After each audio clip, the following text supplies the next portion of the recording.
একদিন মদিনার একটি ছোট্ট গ্রামে এক বৃদ্ধা মহিলা তার বাড়ির দরজার সামনে চুপচাপ বসেছিলেন। তার সামনে কিছু জিনিসপত্র রাখা ছিল, যেন তিনি কোথাও যাওয়ার জন্য প্রস্তুতি নিচ্ছেন। তার চেহারা চিন্তার রেখা স্পষ্ট দেখা যাচ্ছিল এবং চোখে এক অদ্ভুত অস্থিরতা ছিল। তিনি বারবার এদিক ওদিক তাকাচ্ছিলেন, যেন তিনি কোনো ভয় থেকে পালাতে চাইছেন। তারপর তিনি ধীরে ধীরে উঠলেন, তার জিনিসপত্র নিলেন এবং হাঁটতে শুরু করলেন। তার পা টলমল করছিল এবং তিনি কিছু দূর গিয়ে ক্লান্ত হয়ে বসে পড়লেন এবং হাঁপাতে হাঁপাতে বলতে লাগলেন, না জানি যদি কখনো সেই লোকটির সাথে দেখা হয়ে যায় এবং যদি সে কিছু বলে দেয়, তাহলে কি আমার মনও বদলে যাবে? তার মনে একটি নাম প্রতিধ্বনিত হচ্ছিল, আর নামটি হলো মুহাম্মদ সাল্লাল্লাহু আলাইহি ওয়াসাল্লাম। হ্যাঁ, সেই নাম যা শুনে আত্মা পর্যন্ত কেঁপে ওঠে, যার কথা সরাসরি হৃদয়ে প্রবেশ করে, যাকে একবার শুনলে তারপর ভোলা কঠিন হয়ে যায়। বৃদ্ধা মহিলার চোখে ভয় ছিল। সে ভাবল, আমি এখন এই শহরে থাকতে পারবো না, তাই যত তাড়াতাড়ি সম্ভব এখান থেকে চলে যাই। তার হৃদয়ের অস্থিরতা তখনও বাকি ছিল। তিনি হযরত মুহাম্মদ সাল্লাল্লাহু আলাইহি সাল্লামের সাথে কখনো দেখা করেননি, কিন্তু তার নামই তার আত্মায় আলোড়ন সৃষ্টি করেছিল। কি শক্তি আছে এ নামে! যদি পাওয়া যায় তাহলে জীবন বদলে দেয়, আর যা তা না পেলেও তবুও হৃদয়কে কোথাও গভীরে ছুঁয়ে যায়। সেই সময় রাসূল সাল্লাল্লাহু আলাইহি সাল্লাম সেই রাস্তা দিয়ে কোথাও যাচ্ছিলেন। তিনি সেই বৃদ্ধা মহিলাকে দেখে থেমে গেলেন। তিনি বুঝতে পারলেন যে এই মহিলা কোথাও যাওয়ার প্রস্তুতি নিচ্ছেন, কিন্তু তাকে খুব দুর্বল লাগছে এবং তার জিনিসপত্র ভারী মনে হচ্ছিল। অতঃপর নবী করিম সাল্লাল্লাহু আলাইহি সাল্লাম নরম ও ভালোবাসা ভরা কণ্ঠে বললেন, আম্মাজান, আপনি কোথায় যাচ্ছেন? নবীজির কথা শুনে বৃদ্ধা মহিলা চমকে উঠলেন। কিছু মুহূর্ত তার দিকে তাকিয়ে রইলেন। তারপর বললেন, বেটা, আমি এই শহর ছেড়ে যাচ্ছি। এখন এখানে থাকা নিরাপদ নয়, কারণ এখানে এক জাদুকর এসেছে যে মানুষের হৃদয়কে নিজের কথা দিয়ে টেনে নেয়। আমি চাই না যে আমার সাথেও তাই হোক। বৃদ্ধা মহিলার কথা শুনে নবী সাল্লাল্লাহু আলাইহি সাল্লাম চুপ এবং শান্ত হয়ে তার প্রতিটি কথা মনোযোগ দিয়ে শুনলেন। তারপর খুব শান্ত স্বরে বললেন, আম্মাজান, আমি কি আপনাকে সাহায্য করতে পারি? আপনার জিনিসপত্র তো বেশ ভারী লাগছে। নবীজির কথা শুনে বৃদ্ধা মহিলা কিছু মুহূর্ত তার দিকে তাকিয়ে রইলেন এবং মনে মনে ভাবতে লাগলেন, কে এই যুবক? আজকাল কে কার এত চিন্তা করে?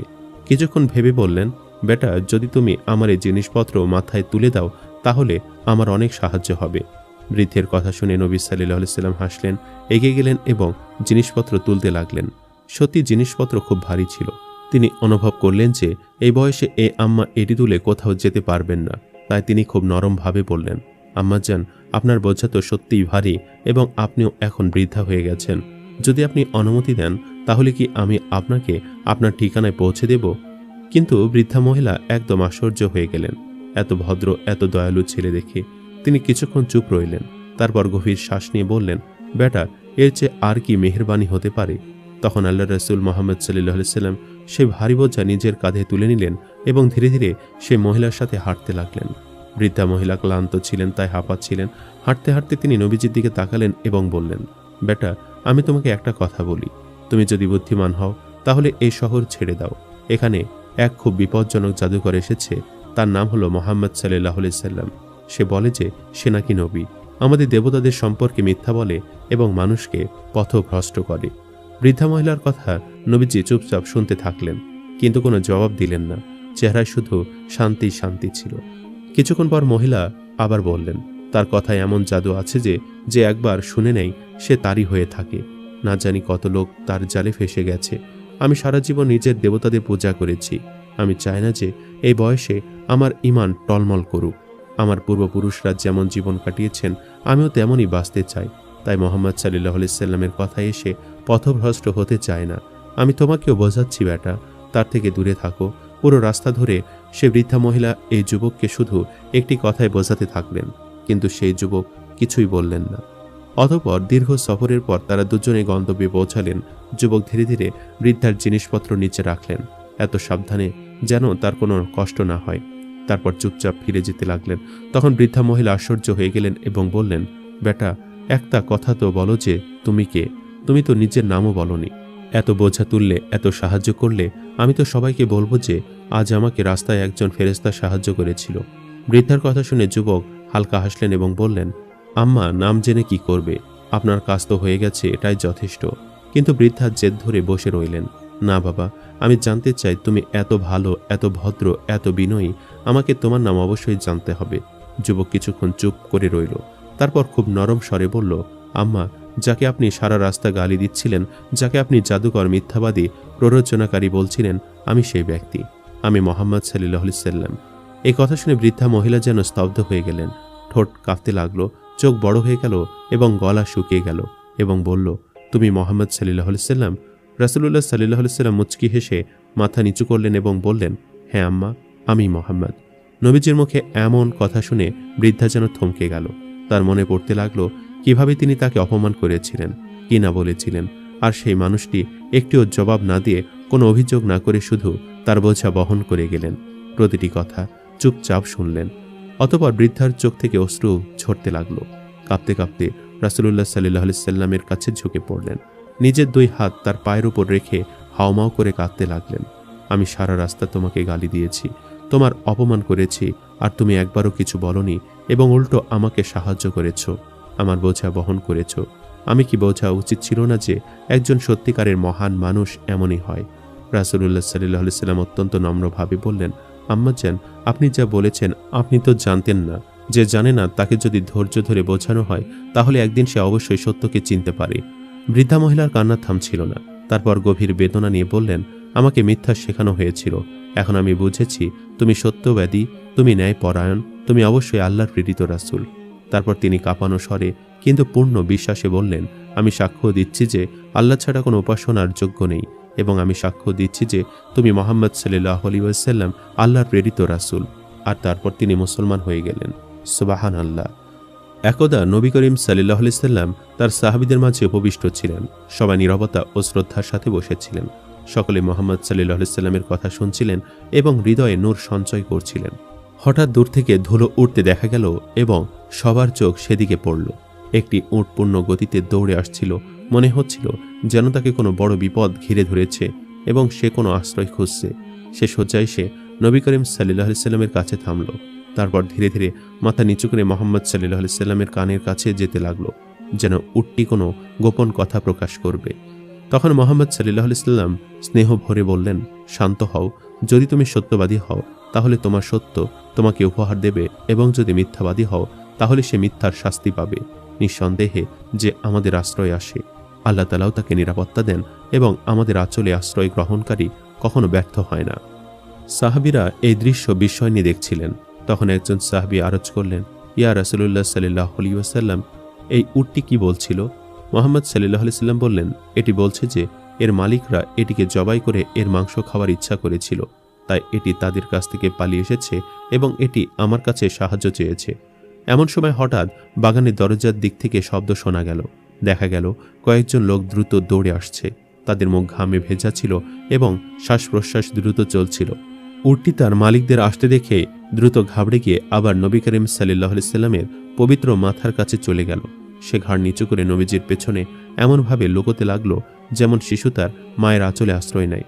মালিকরা কাছে এসে আদবের সাথে আরজ করল, ইয়া রাসূল, এটি আমাদের উট, যা 3 দিন ধরে আমাদের কাছ থেকে পালিয়েছিল। আজ আমরা এটিকে আপনার খেদমতে পেয়েছি। তখন মুহাম্মদ সাল্লাল্লাহু আলাইহি ওয়াসাল্লাম ইরশাদ করলেন, এটি আমার সামনে তার অভিযোগ বর্ণনা করছে। এটি বলছে যে এটি তোমাদের কাছে বহু বছর ধরে পালিত হয়েছে। যখন গ্রীষ্মকাল আসত তখন তোমরা এতে চড়ে সবুজ ঘাস এবং চারণভূমির দিকে যেতে। যখন শীতকাল আসত তখন তোমরা এতে চড়ে উষ্ণ অঞ্চলের দিকে যাত্রা করতে। কিন্তু এখন যখন এটি বার্ধক্য এবং দুর্বলতার অবস্থায় পৌঁছেছে তখন তোমরা এর মাংস খাওয়ার পরিকল্পনা করেছ। এটি শুনে তারা সবাই লজ্জিত হলো এবং আরজ করতে লাগলো, খোদার কসম, ইয়া রাসূল সাল্লাল্লাহু আলাইহি সাল্লাম, কথা ঠিক তেমনই যেমন আপনি বর্ণনা করেছেন। এটি শুনে নবী করিম হযরত মুহাম্মদ সাল্লাল্লাহু আলাইহি সাল্লাম অত্যন্ত নরম সুরে বললেন, একজন ভালো খেদমতগারের তার মালিকদের পক্ষ থেকে কি এটাই প্রতিদান হয়? তখন উটের মালিকরা লজ্জায় মাথা নিচু করে আরজ করতে লাগলো, ইয়া রাসূলুল্লাহ সাল্লাল্লাহু আলাইহি সাল্লাম, এখন আমরা না এটি বিক্রি করব না এটি জবাই করব। তাদের কথা শুনে নবীজি সাল্লাল্লাহু আলাইহি ওয়াসাল্লাম বললেন, ঠিক আছে, কিন্তু আমি এটিকে আমার কাছে রাখব। তারপর নবীজি সেই উটটিকে 100 দিরহামে কিনে নিলেন। কেনার পর নবীজি সাল্লাল্লাহু আলাইহি সাল্লাম মুচকি হেসে তার দিকে তাকালেন এবং বললেন, হে উট, যাও, তুমি আল্লাহর সন্তুষ্টির জন্য স্বাধীন। উটটি দ্রুত তার মুখ নবীজি সাল্লাল্লাহু আলাইহি সাল্লামের পবিত্র মাথার কাছে এনে একটি বিশেষ শব্দ করল, যেন সে দোয়া করছে। তখন নবীজি সাল্লাল্লাহু আলাইহি সাল্লাম বললেন, আমিন। তারপর উটটি আবার শব্দ করল। নবীজি সাল্লাল্লাহু আলাইহি সাল্লাম বললেন, আমিন। সে তৃতীয়বারও শব্দ করল। নবীজি সাল্লাল্লাহু আলাইহি ওয়াসাল্লাম তৃতীয়বারও বললেন আমিন। যখন উটটি চতুর্থবার দোয়া করল, তখন নবী করিম সাল্লাল্লাহু আলাইহি সাল্লামের চোখ থেকে অশ্রু গড়িয়ে পড়ল এবং নবীজি সাল্লাল্লাহু আলাইহি সাল্লাম আবেগ আপ্লুত হয়ে গেলেন এবং চুপচাপ শুনতে লাগলেন। এমন দৃশ্য দেখে সাহাবারা অবাক হলেন। তারা আরজ করলেন, ইয়া রাসূলুল্লাহ সাল্লাল্লাহু আলাইহি ওয়াসাল্লাম, এই উটটি কি বলছিল? তখন রাসূল সাল্লাল্লাহু আলাইহি সাল্লাম বললেন, সে প্রথমবার বলল, হে নবী, আল্লাহ তাআলা আপনাকে ইসলাম ও কোরআনের পক্ষ থেকে সর্বোত্তম প্রতিদান দান করুন। আমি বললাম আমিন। তারপর উট দ্বিতীয়বার বলল, কিয়ামতের দিন আপনি আপনার উম্মত থেকে সেইভাবে ভয় দূর করুন যেভাবে আপনি আমার থেকে ভয় দূর করেছেন। আমি বললাম আমিন। এরপর সে তৃতীয় দোয়া করল, আল্লাহ তাআলা আপনার উম্মতের রক্তকে শত্রুদের থেকে সেইভাবে সুরক্ষিত রাখুন যেভাবে আপনি আমার রক্ত সুরক্ষিত রেখেছেন। আমি বললাম আমিন। তারপর উট চতুর্থ দোয়া করল, আল্লাহ তাআলা আপনার উম্মতের মধ্যে কখনো যুদ্ধ বিগ্রহ সৃষ্টি না করুন। এটা শুনে নবী মুহাম্মদ সাল্লাল্লাহু আলাইহি সাল্লাম চোখ থেকে অশ্রু প্রবাহিত হতে লাগলো। তিনি অত্যন্ত আবেগপূর্ণ স্বরে বললেন, এই দোয়া আমিও আমার রবের কাছে চেয়েছিলাম। প্রথম তিনটি দোয়া আল্লাহ তাআলা কবুল করে নিয়েছেন, কিন্তু এই শেষ দোয়া মঞ্জুর করেননি। হযরত জিবরাইল আলাইহিস সালাম আমার কাছে আল্লাহ তাআলার বার্তা নিয়ে এলেন এবং বললেন যে এই উম্মত নিজেদের মধ্যে ঝগড়া বিবাদ করবে এবং এতে ধ্বংস হবে। যা কিছু হওয়ার আছে তা আল্লাহ তাআলার কলম দ্বারা আগে লেখা হয়ে গেছে। এটা শুনে সাহাবায়ে কেরামের হৃদয় ভারাক্রান্ত হয়ে গেল। মজলিসে গভীর নীরবতা নেমে এলো। সবাই ভাবছিল যে এই উম্মত যারা আজ হুজুর সাল্লাল্লাহু আলাইহি সাল্লামের সামনে বসে আছে, কাল একে অপরের বিরুদ্ধে তলোয়ার উঠাবে। তখন মুহাম্মদ সাল্লাল্লাহু আলাইহি সাল্লাম অত্যন্ত বেদনাপূর্ণ স্বরে বললেন, হে আমার সাহাবারা, শুনে নাও, আমি তোমাদেরকে সেই কথা বলেছি যা আল্লাহর হুকুমে তোমাদের সামনে এসেছে। কিন্তু তোমাদের মধ্যে যে কেউ এই ফিতনা থেকে বাঁচতে পারে, কোরআনকে মজবুতভাবে ধরে রাখো, একে অপরের সাথে ভালোবাসা রাখো এবং অত্যাচার থেকে দূরে থাকো। তারপর হযরত মুহাম্মদ সাল্লাল্লাহু আলাইহি সাল্লাম উটের দিকে তাকালেন, যা এখন নিশ্চিন্তে কাছে দাঁড়িয়েছিল, এবং বললেন, এ নির্বাক প্রাণী আজ তোমাদেরকে শিক্ষা দিয়ে গেছে যে কঠিন সময়ে কোথায় আশ্রয় নিতে হয়। যে আমার আশ্রয়ে এসেছে, আল্লাহ তাকে নিরাপত্তা দিয়েছেন। তোমরাও নিজেদের ঈমানকে আমার দ্বীনের আশ্রয় রাখো। এটা বলে মুহাম্মদ সাল্লাল্লাহু আলাইহি সাল্লাম উটকে মুক্ত করে দিলেন। উট একবার আবার মাথা নত করে মুহাম্মদ সাল্লাল্লাহু আলাইহি সাল্লামকে সালাম করল এবং ধীরে ধীরে চলতে চলতে বাগানের দরজা থেকে বাহিরে বেরিয়ে গেল। সেদিনের পর সাহাবায়ে কেরাম এবং মদিনার মানুষরা প্রাণীদের সাথে আগের চেয়ে বেশি নরম ও ভালোবাসা করতে লাগলো, এবং এই কথা সবার হৃদয়ে বসে গেল যে নবী মুহাম্মদ সাল্লাল্লাহু আলাইহি সাল্লামের দয়া প্রতিটি সৃষ্টির জন্য সমান অধিকার।